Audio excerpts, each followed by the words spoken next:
وقال رسول الله صلى الله عليه وسلم خيركم من تعلم القرآن وعلمه أو كما قال عليه الصلاة والسلام. مسلمانوں نہ گھبرائے، خدا کی شان باقی ہے.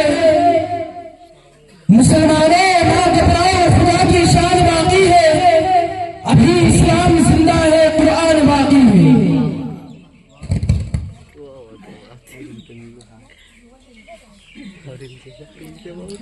میں آج آپ حضرات کے سامنے معزز کتاب قرآن کریم کے بارے میں کچھ الفاظ حفظ کر کے آیا ہوں. میں اس کو آپ حضرات کے سامنے سناؤں گا. اگر اس میں کچھ غلطی ہو جائے تو مجھے اصلاح فرمائے.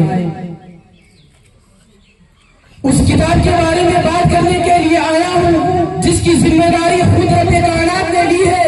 ارشاد ربانی ہے اِنَّا نَحْنُ نَزَّلْنَا الذِّكْرَ وَإِنَّا لَهُ لَحَافِظُونَ کہ ہم ہی نے اس قرآن کو نازل کیا اور ہم ہی اس کی حفاظت کرنے والے ہیں.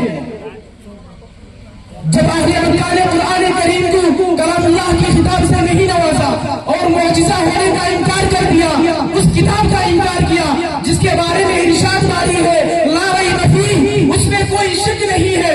تو رب کائنات نے تمام فصحائے عرب اور بلغائے عرب سے تحت اور چیلنج کیا کہ تم ایک تو نہیں بلکہ بہت سارے مل کر اس قرآن کی جیسی ایک چھوٹی سی آیات نہیں لا سکتے. قرآن نے اس کو شادی تھا وَإِذْ كُنتُمْ فِي رَيْبٍ مِّمَّا نَزَّلْنَا عَلَىٰ عَبْدِنَا فَأْتُوا بِسُورَةٍ مِّن مِّثْلِهِ کہ اگر تم اس چیز میں شک کرتے ہو جو ہم نے اپنے بندے محمد صلی اللہ علیہ وسلم پر نازل کیا کہ اس قرآن کی جیسی ایک چھوٹی سی صورت پیش کر دکھاؤ. فصحائے عرب نے لا کر کوششیں کی لیکن آخر میں اس کا اظہار کیا. امرؤ القیس جو عربی کا بہت بڑا شاعر تھا، جب اس نے اِنَّا أَعْطَيْنَاكَ الْكَوْثَرَ کی صورت باتِ کعبہ پر دکھا تو بغیر اٹھا کہ خدا کی قسم یہ کسی بشر کا کلام نہیں. جب کسی عالمی کے بارے میں یہ اندازہ لگانا چاہے کہ یہ عاصی ہے یا نیک وقت، یہ صادق ہے یا کاذب، تو سب سے پہلے اس کے متعلقین پر نظر ڈالے کہ اگر اس کے متعلقین صحیح ہے تو وہ شخص بھی صحیح ہے، اگر اس کے متعلقین بد ہے تو وہ شخص بھی بد ہے. ایسے ہی جب ہم قرآن کریم کی فضیلت پر نظر ڈالتے ہیں، اگر ہم قرآن کریم کی رفعت پر نظر ڈالیں، اگر ہم قرآن کریم کی عظمت پر نظر ڈالیں، اگر ہم قرآن کریم کی رحمت پر نظر ڈالیں تو سب سے پہلے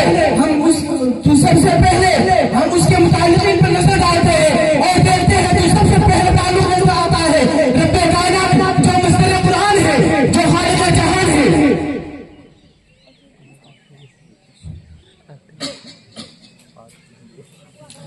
اس کے بعد ہمارے نبی نے فرما رہے ہیں کہ وہ خیرکم من تعلم القرآن وعلمہ کہ جو شخص تم میں سے وہ شخص سب سے بہتر ہے جو خود قرآن کریم کو سیکھتا ہے اور ایک دوسرے کو سکھاتا ہے. وآخر دعوانا الحمد للہ رب العالمین.